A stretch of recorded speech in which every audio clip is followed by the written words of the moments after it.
गोटे देशर जड़े राजा थिले। थरे से तीर्थ करने को गले। किछि दिन पर तीर्थरु फेरिबा परे तांको मंत्री शुणिले जे राजा कुआडे तीर्थरे क्रोध परित्याग कर देकी आछंती। ता परदिन मंत्री बर राजांको पाखकु गले एवं कहिले, महाराज तीर्थरे आपण कौन छाड़ी के आसिले?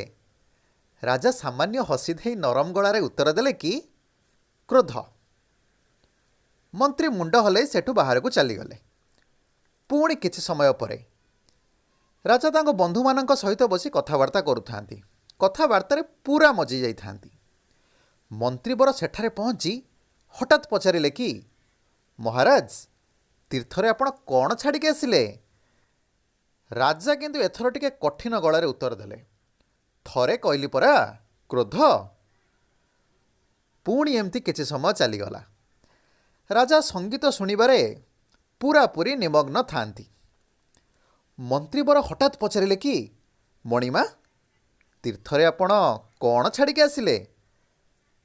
कथा न सरुणु राजा पूरापूरी चिड़ीगले और कहले कि आश्चर्य, तुमे काल कि 100 थर कहलिनी परा क्रोध, तुमे कौन बुझीपारुन? मंत्री बर एथर भी चलीगले। किछि समय परे राजा बिछणारे पड़ी हाल्का निदरे टिके हजि जाइथांती। मंत्री बर हठात सेठी पहुँची जाई राजा को हलाई दे पचारिले कि मणिमा आपण तीर्थरे? मंत्री एतिकी कहिसंती कि नहीं, राजा चित्कार करी उठिले कि किए अछरे? ए पागल मंत्री को फांसी रे झुलाई दियो। मंत्री हठात कही उठिले कि भूल हो गला मणिमा, मु भाबिथिली आपण सतरे क्रोध को छाड़ी दे आछंती।